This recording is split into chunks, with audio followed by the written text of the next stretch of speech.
오늘의 성경 말씀은 에베소서 2장 14절부터 19절 말씀입니다. 그리스도는 우리의 평화이십니다.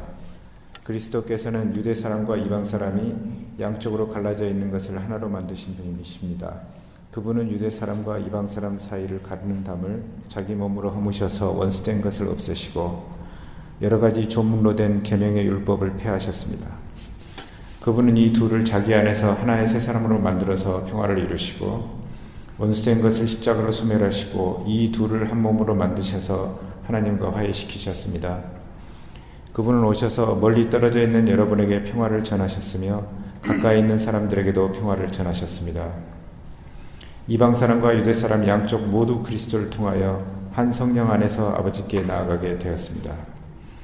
그러므로 이제부터 여러분은 외국 사람이나 나그네가 아니요 성도들과 함께 시민이며 하나님의 가족입니다. 아멘. 1945년 2차 세계대전 후에 동서냉전 체제로 인해 분단된 나라는 베트남, 독일, 그리고 한국이었습니다. 이 세 나라였습니다. 이 중 베트남은 전쟁을 통해서 통일됐고 독일은 오랜 기간 평화적인 분단 체제를 유지하다가 1990년에 통일을 이뤘습니다. 그런데 한국은 전쟁도 치렀고 오랫동안 분단 체제를 유지해 왔지만 아직도 통일을 이루지 못하고 있습니다. 이제는 전쟁을 통해서 통일을 하는 것은 가능하지도 않고 또 바람직하지도 않습니다. 남북 양쪽 군대는 핵무기는 차치하고라도 핵무기는 건드리지 않는다 하더라도 1950년 한국 전쟁 때와는 비교할 수 없을 정도로 고도화된 무기를 다량으로 가지고 있습니다. 그러니까 그때와는 비교할 수 없을 정도로 단시간에 대량 학살을 이룰 수 있다는 얘기입니다. 그런 최첨단 무기로 무장하고 있기 때문에 만일 남북이 전쟁을 벌인다고 하면 이건 핵무기를 사용하지 않는다 하더라도 단시간에 양쪽이 다 멸절하고 맙니다. 공멸의 길을 걸을 수밖에 없는 그런 상황입니다. 우리 결의가 통일을 추구한다면 유일한 방법은 평화롭게 통일하는 길밖에 없습니다. 베트남이 걸어갔던 전쟁의 길 가능하지 않습니다. 우리는 평화롭게 통일하지 않으면 통일할 수가 없습니다. 다른 어떤 길도 없습니다. 한국 전쟁 후에 남북한은 일촉즉발의 위기에 놓였던 적이 여러 번 있었습니다. 하도 그런 일이 자주 일어나니까 이제 양치기 소년 모양으로 설마 전쟁이 일어나겠어? 북한이 공격을 했다가는 자기들도 멸망할 텐데 설마 그런 어리석은 짓을 하겠어? 이렇게 생각하는 사람들이 많이 있습니다. 또 만약 전쟁이 일어난다면 그 전쟁은 미국에 의해서 일어날 것이다 라고 생각하는 사람들도, 그런 사람들도 남한에 미군이 얼마나 있는데, 얼마나 많이 있는데 또 무려 25만 명이나 되는 미국 사람이 남한에 살고 있는데 저 사람들이 정신 나가지 않는다면 전쟁을 설마 하겠어? 이렇게 생각하는 사람들이 대부분입니다. 미국이 전쟁이 일어난다면 미국이 일으킬 거라고 생각하는 사람 가운데서도 그럴 일은 없다고 생각하는 겁니다. 그래서 고국에 있는 사람들보다 우리처럼 이렇게 바깥에 나와 있는 사람들이 고국에서 전쟁이 일어날까 봐 더 걱정하는 것 같은 그런 느낌을 받을 때가 많이 있습니다. 다행히도 라는 말을 하기 참 송구스럽지만 그래도 다행히도 트럼프라는 자가 대통령에 취임한 후로는 참 많은 것이 달라졌습니다. 이렇게 트럼프의 취임을 다행이라고 말하는 게 참 깨름직하긴 한데 어쨌든 좌우간 그가 대통령이 된 후에는 70년 만에 북한과 미국의 정상회담이 이루어졌죠. 그 다음에 문재인 대통령이 된 다음부터 여러 번의 정상회담과 또 각급 회담이 많이 이루어졌습니다. 과거와는 비교할 수 없을 정도로 활발하게 대화가 이루어지고 있는 것이 지금 현실입니다. 물론 여기서 우리가 잊지 말아야 할 것은 앞으로 갈 길이 멀고 수많은 업앤다운이 있을 겁니다. 잘 나가는 것 같다가도 또 뒤로 뒷걸음질 치는 것 같은 그런 때가 참 많이 일어날 거예요. 그럴 때마다 우리는 어쩔 수 없이 기쁜 마음을 가졌다가 또 실망하기도 하고 막 금방 통일이 될 것처럼 그렇게 마음에 부풀었다가도 야, 이건 처음부터 안 되는 거였나 보다. 이렇게 그런 생각이 들 때도 계속해서 들 겁니다. 앞으로 갈 길이 멀고 또 무슨 일이 벌어질지 몰라서 살얼음판을 걷는 것 같지만 그래도 지난 2년 동안 일어난 일은 그 이전에는 상상도 할 수 없었던 그런 일이었다는 사실은 분명합니다. 우리 교회의 전신이 선한 사마리인 교회라는 것을 아는 분이 얼마나 되는지 모르겠습니다. 우리 향린교회가 이전에는 이름이 선한 사마리아인 교회였습니다. 교회 이름이 9글자예요. 좀 길었죠. 선한 사마리아인 교회는 1980년대 말까지 이 미주 지역에서 아주 유명한 이름난 친북교회였었습니다.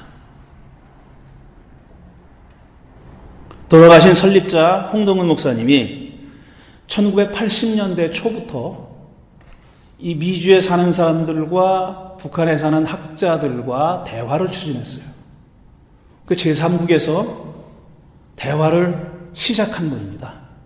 우리 홍동근 목사님이 그런 분이고, 또 그때는 교회에 그 일에 관여했던, 적극적으로 참여했던 분들이 많이 계셨습니다. 대부분은 실향민들입니다. 북에서 내려오신, 그리고 태평양 건너 이곳으로 이민 오신 그런 분들입니다. 홍 목사님이 그런 통일운동의 일선에 나서기 전까지는, 그 전에는 선한 사마리아인 교회 이전에는 헐리우드 장로교회였었어요. 근데 헐리우드 장로교회, 선한 사마리아인 교회, 그 다음에 향림교회 이렇게 된 건데, 헐리우드 장로교회 시절과 선한 사마리아인 교회 초기에는 출석교인이 한 300명 됐답니다. 그러니까 여러분의 10배, 지금 우리 상황의 10배의 출석교인이 있었다 그래요. 그런데 80년대 초부터 홍 목사님이 북한 사람들을 만나기 시작하고 그런 운동을 열심히 하다 보니까 교인들이 점점 빠져나갔어요.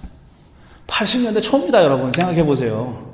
그때는 북한 그러면은 생각 있는 사람들은 뿔은 없겠지 하는 건 알았지만, 머리에 뿔은 안 달렸겠지 하는 건 알았지만, 그건 말을 섞어서는 안 되고, 만난다는 건 상상도 할 수 없는 그런 시대였었어요. 그런 시대에 선한 사마리아인 교회의 목사님과 여러 교인들이 그 일을 하셨던 겁니다. 그 일을 시작하고 점점 교인이 줄어들기 시작했죠. 이곳 한인사회로부터 엄청나게 욕을 먹었습니다. 저게 무슨 교회냐? 친북 인사들의 서클이지. 이런 말까지 들었대요. 전 교회도 아니다. 지들끼리 모여서 노는 서클이다. 친북 활동하는 서클이다. 이런 말까지 들었답니다. 드디어 교회 문을 닫을 형편에 놓인 겁니다. 근데 이런 교회가 문을 닫으면 안 된다 라는 주장을 하는 사람들이 계셔가지고 이 미국에서는 목사를 구할 수가 없다. 한국에서 한국으로 구하러 가자.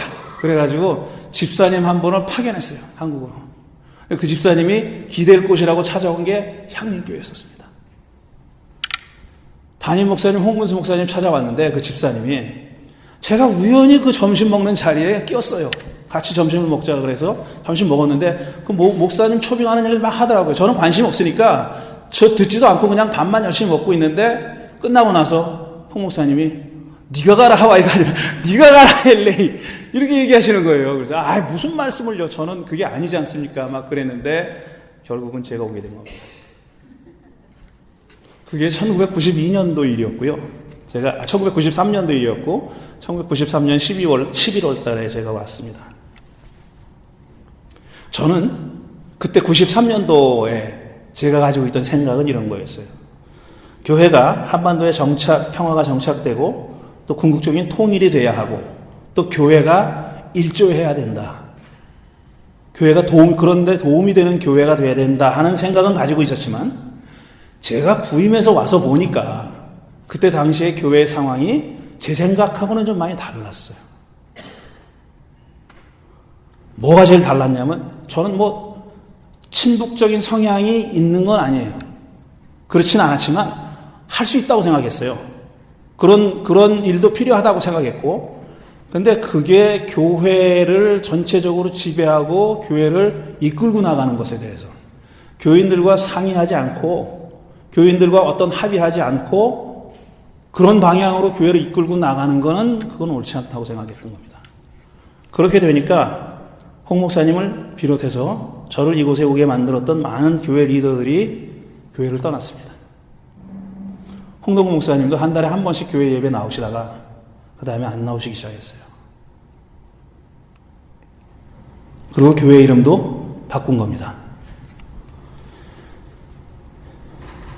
당시 제가 결의의 평화와 통일을 위해서 어떤 생각을 가지고 있었냐면은 지금 말씀드린 대로 이렇게 북한 쪽에 가까웠던 분, 그 당시입니다. 그 당시 90년대 초 당시에 그쪽에 가까웠던 분들과도 생각이 달랐지만 또 반면 그것과는 성향이 다른 분들이 계셨어요. 여기서 통일운동, LA에서 통일운동 하시는 분들, 또 70년대부터 계속 민주화운동을 해오신 분들이었었어요. 유신시대에 반유신 투쟁을 해오던 분들이 이제 유신, 어쨌든 이제 광주항쟁 끝나고 뭐 어쩌고 달라졌죠, 물론.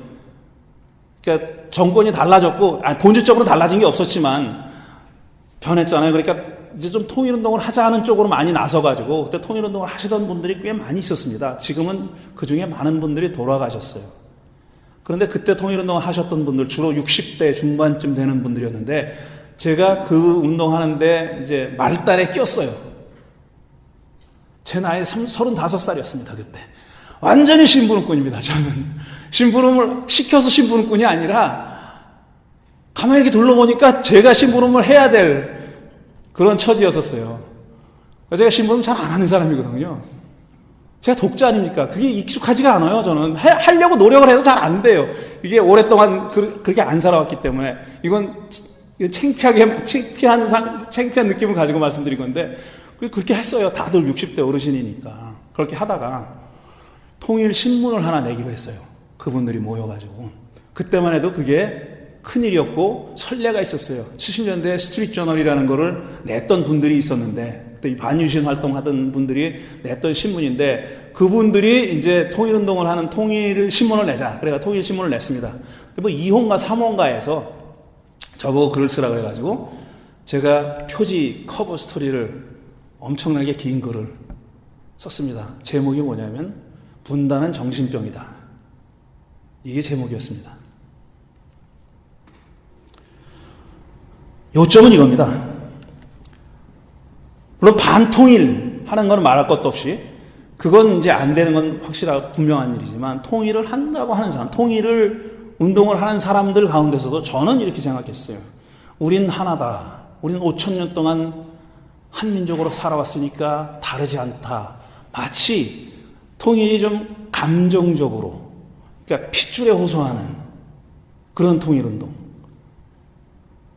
우린 원래 하나였고 다른 게 없다. 뭐 수십 년 동안 헤어져 살았다고 해도 뭐가 5,000년 동안 같이 살아왔는데 뭐가 달라지겠냐. 다른 게 뭐가 있겠느냐. 그리고 이렇게 감정적으로 우리는 한 핏줄이다라고 그런 걸 강조하는, 우리는 하나다. 이걸 강조하는 것이 난 옳지 않다고 생각했어요. 그래서 1988년도인가에 남과 북이 개별적으로 유엔에 가입했잖아요. 두 개 나라가 된 겁니다. 저는 그걸 인정해야 된다고 생각했어요. 그걸 인정하고 지금 시급한 건 뭐냐면은 서로 전쟁은 안 하겠다는 걸 약속하는 게 제일 필요하다라고 생각했어요. 그러니까 남북이 불가침 조약을 맺고 군비를 축소하는 게 1단계다라고 생각했고 그 다음에 두 번째 단계는 정전협정을 평화협정으로 바꾸는 일이 필요하다. 그렇게 얘기했어요. 그 두 가지를 제가 세 가지를 얘기한 거죠. 그러니까 두 나라인 걸 인정하자. 그 다음에 불가침 조약과 군비 축소. 그 다음에 세 번째 정전협정을 평화협정으로 이 세 가지를 얘기한 겁니다. 그러고 나서 왜 정신병이라고 이름을 붙였냐면은 저는 분단이 낳은 정신병이 두 가지가 있다고 생각했습니다. 하나는 레드 컴플렉스입니다.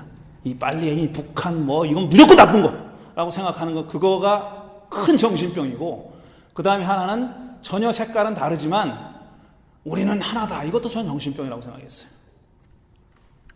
불과 몇십 년만 떨어져 살았지만 저는 굉장히 달라졌다고 생각하고 있었어요. 사람이 심성이 달라졌다기보다는 사람이 살아가는 그 사회 제도와 구조가 너무 달라졌기 때문에 이걸 당장 이렇게 합친다는 것은 재앙이라고 생각했고, 그러니까 저는 평화가 먼저다. 통일은 3세대, 4세대 후에나 생각할 거다. 이렇게 썼어요. 그랬더니 그 어르신들이 다 깜짝 놀라고. 제가 반통일 세력이 아닌가. 왜냐하면 그때는 그게 대세였었어요. 왜냐하면 80년대 말에 문익환 목사님 갔죠. 임수경 씨 갔죠. 문규현 신부님 가서 데려갔죠. 이게 그런 분위기가 전체 남한 사회에 팽배하고 있었어요. 그런데 제가 엉뚱한 소리 하는 거죠. 저는 제가 감정적이지만 굉장히 그 문제는 굉장히 이거는 좀 이성적으로 냉정하게 생각해야 된다. 두 나라인 걸 인정해야지. 두 나라가 있는 지 얼마 안 됐을 때입니다. 그때가. 그리고 4, 5년 지난 다음이잖아요. 근데 이걸 인정하지 않으면 안 된다. 통일? 이거는 먼 세대 후에 할 일이지 차츰차츰 할 일이지 일단은 전쟁 안 하기로 하는 게 제일 급선무다 라고 주장한 겁니다.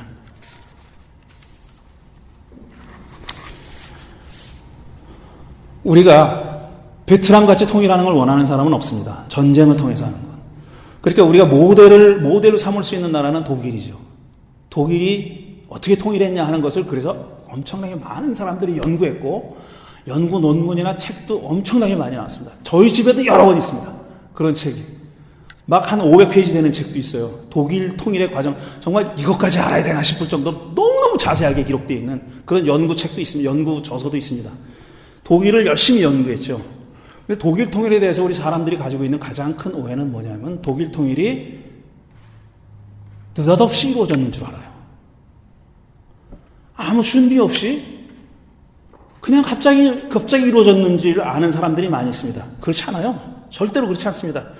1989년도에 베를린 장벽이 무너졌고 1990년에 통일했어요. 그러니까 그 전까지 독일이 어떤 노력을 했는지를 모르는 사람들은 와 장벽 무너졌네 갑자기 그리고 갑자기 통일됐네 이렇게 생각하는 사람들이 많은데 전혀 사실이 아닙니다. 독일은 1960년대부터 한 걸음 한 걸음 차곡차곡 통일을 향해서 나아가고 있어서 동독은 아니지만 서독은 분명히 그랬습니다. 갑작스러워진 게 이루어진 건 아니죠. 제가 그 과정을 다 설명할 이유도 없고 시간도 없지만 두 가지만 말씀드릴 수 있어요. 두 가지는. 우리는 브란트 수상이 폴란드에 가가지고 무릎 꿇고 그 위령비 앞에서 무릎 꿇고 사죄하는 그러니까 유태인 학살 그 위령탑 앞에서 사과하는 사진 많이 봤잖아요. 여러분 다 기억하실 거예요. 브란트가 무릎 꿇고 사죄하는 사진. 그거는 자기 독일이 유태인들을 그렇게 많이 학살한 것에 대한 사죄이기도 하지만 동시에 폴란드가 양해하지 않으면은 폴란드가 돕지 않으면은 독일이 통일을 할 수가 없었기 때문입니다. 그런 이유도 강합니다. 그래서 폴란드에 사죄한 거예요. 그게. 유태인에 대해서 사죄하면서 동시에 또 폴란드 시민들에 대해서 사죄한 겁니다. 왜 사죄를 했느냐 하면 우리가 통일을 할 테니까 우리 좀 이해해 달라고. 소련과 폴란드가 제일 큰 문제였었어요. 그거를 설득한 그런 행동이었습니다. 두 번째는 땅 문제였었어요. 원래 2차 대전 전에 가지고 있었던 옛 프로이센 땅을 대전 끝나고 나서 많이 잃었어요. 그 땅이 누구 손으로 들어갔냐면 소련과 폴란드 손으로 들어갔어요. 한 4분의 1 정도 되는 땅을 잃었다고 해요. 그 엄청난 넓이의 땅을 잃어버린 거죠. 종전 후에 독일은 동서도 합쳐도 그 땅을 잃어버린 거예요. 그리고 소련과 폴란드가 차지하고 있어요.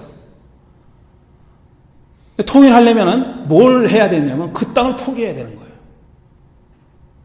그 4분의 1에 되는 땅을 포기하지 않으면 안 되는 겁니다. 그걸 내놔라 그러면 절대 통일이 안 되는 거예요.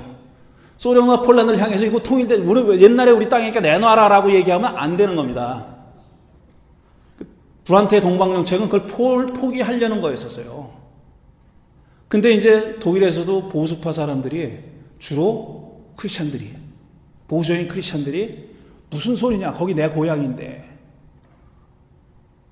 쟤네들 다 묻지를 우리가 가서 내 땅을 찾아야 되는데, 땅 문서를 가지고 있었다는 거예요. 땅 문서를 계속 가지고 있었어요. 이거 이러면 큰일 난다. 내 땅인데. 우리 선조 때부터 내려오는 내 땅인데. 교회는 어떤 운동을 했냐면 그 땅 문서 포기하기 운동을 했습니다. 땅 찾으려고 그러지 맙시다, 우리. 그래서 많은 땅 문서를 소각하는 일이 벌어졌어요. 그게 독일 교회가 통일을 위해서 한 가장 큰 일 중에 하나입니다. 땅 달라고 하지 말라고. 저희 아버님은 황해도신데 땅 문서를 가지고 계셨는지 어쩐지 모르지만 땅이 있었대요, 이북에. 그런데 그건 잘 여쭤보지도 않았어요. 아마 못 가지고 내려오셨어요. 갑자기 내려오셨을 테니까. 근데 정말 실향민 중에요, 그 땅 문서 가지고 있는 분들이 많이 있습니다. 통일되면 내 땅 어떡할 거야, 이거. 내 땅 가서 달라 그러면 주나? 어떻게 해야 되나? 이 사람들이 통일에 대해서 좋은 느낌을 가질 수가 없는 거죠. 독일 교회가 그걸 알고 땅을 포기하는 운동을 벌였던 겁니다. 그건 아주 중요한 공헌이에요. 독일 교회가 통일에 대해서 한 중요한 공헌입니다. 2주일 전에 우리 교회에서 오셔서 말씀을 전해주신 이삼열 박사님, 제게 선물 하나 주고 가셨습니다. 평화체제를 향하여 라는 책입니다. 얼마 전에 나온 책이더라고요. 아주 정말 따끈따끈한 책을 한 권 선물 주셨는데, 그 이 교수님이 이제는 평화 공존, 그 다음에 평화 정착 이런 말 하지 말고 평화 체제라는 말을 써야 된다. 구조고 제도고 체제다 이겁니다. 체제적으로 구조적으로 평화를 정착시킬 수 있는 방법. 그러니까 공존하려고 하는 게 아니라 그냥 너는 너대로 나는 나대로 있는 그런 있는 그대로 공존하는 게 아니라 평화 체제를 정착시키는 게 필요하다라는 그런 주장을 그 책에서 하셨어요. 뭐라고 말씀하셨냐면, 평화 체제란 단순히 전쟁이 없는 상태가 아니라 전쟁이 일어날 수 있는 조건과 원인을 아예 없애야 된다. 이게 제일 중요하다는 겁니다. 전쟁을 하지 말자라고 무기 잔뜩 가지고 있는 거, 그건 아니라는 거예요.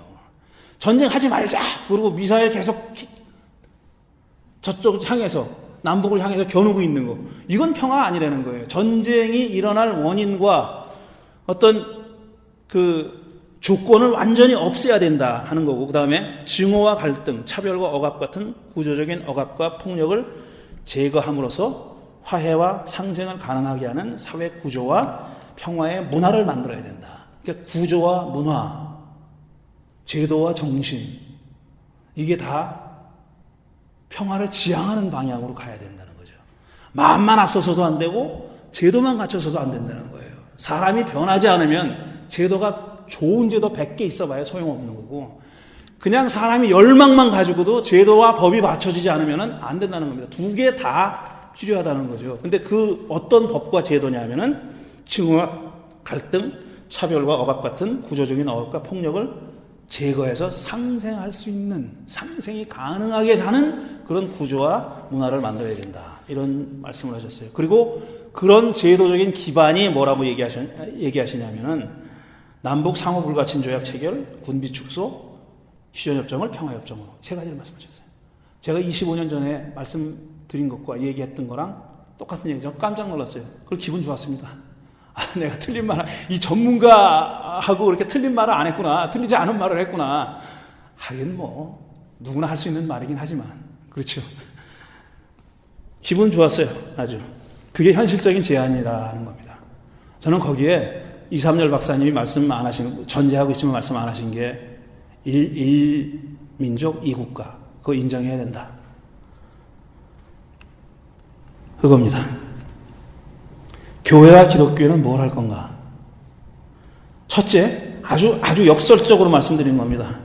이제 통일을 해야 되느냐, 평화를 정착해야 되느냐 문제 가지고 성경을 뒤적뒤적 안 했으면 좋겠어요. 그럴 필요가 없는 거예요, 그거는. 아직도 성경에서 무슨 권위를 찾아가지고 하나님 말씀에서 권위를, 그거 아니면 마치 그걸 안 해야 된다는 식으로, 성경이 그렇게 말하지 않으면 그걸 안 해도 된다라든가, 성경이 그렇게 말하지 않으니까 나는 안 하겠다라든가, 나 반대로 하겠다, 이런 심성 가지고는 아무것도 못합니다. 성경은 포함하면 끌어안으면서 그걸 넘어설 때 제일 좋은 거예요. 성경이 원하는 게 그겁니다. 내 글자에 얽매이지 마시오. 그게 성경이 원하는 거예요. 성경이 정말 바라는 거는 내 말대로 하는 게 아니라 내가 뭔 말 하는지 이해하시고 그 다음에 잊어버리시오. 그거예요. 당신의 양심이 요구하는 대로 하시오. 양심은 훈련되지 않으면 욕심에 집니다. 양심이라는 건. 하나님의 말씀이 필요한 거는 우리 양심이 욕심을 넘어설 수 있도록 만들어주는 도움이에요. 이정표고 도움이고 길라잡이고 몽학선생입니다. 우리로 하여금 성경 말씀이 없이도 살아갈 수 있도록 만들어주는 그게 하나님의 말씀이에요. 성경 뒤적거리지 말았으면 좋겠고, 그 다음에 제도적인 거, 체제, 평화 체제에 관한 건 1988년도 2월 29일에 했던 88 선언이 KNCC에서 발표한 88 선언이 여전히 유효합니다. 그건 정말, 그러니까 몇십 년이에요. 30년이 넘었잖아요. 30년 앞을 내다보고 한 거나 마찬가지예요. 그 선언을 한번 잘 읽어보세요.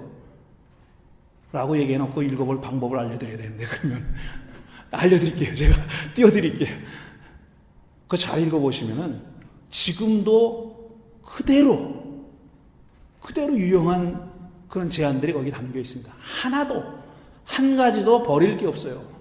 그래서 그런 제안을 30년 전에 이미 했던 겁니다. 그래가지고 노태우 정부에서 난리가 났던 거예요.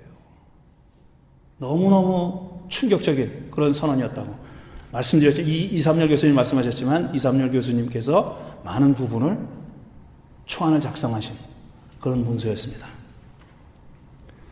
성경 뒤적거리지 말자, 첫째. 둘째는 일희일비하지 말자. 이게 중요하다고 생각합니다. 우리가 앞으로 웃을 일, 울 일 많이 남았습니다.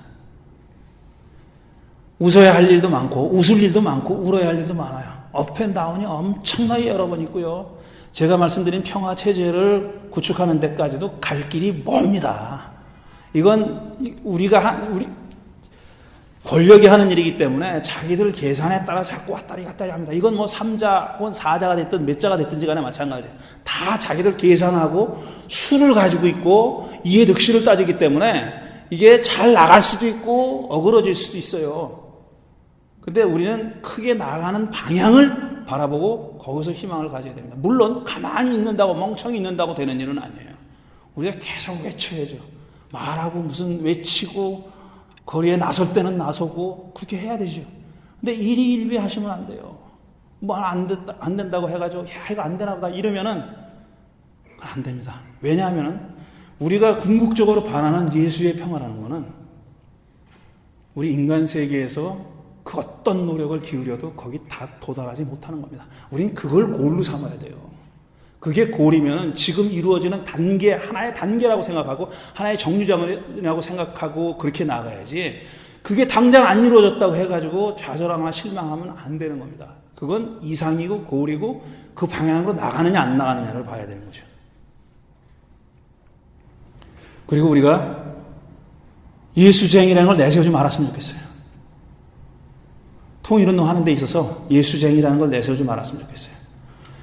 예수님은 우리들더러 그대들은 소금입니다 그랬어요. 소금이라는 건 지가 보이면 안 되는 거예요. 지가 보일 수도 없는 거고 그냥 물에 넣어가지고 짜게 만드는 겁니다. 그대들은 누룩입니다 그랬어요.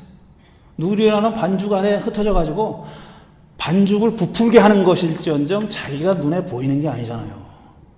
우리가 무슨 뭐 예수 단체니 무슨 예수 쟁이니 뭐니 해가지고 예수를 내세우는 통일운동, 난 그건 아니라고 봅니다.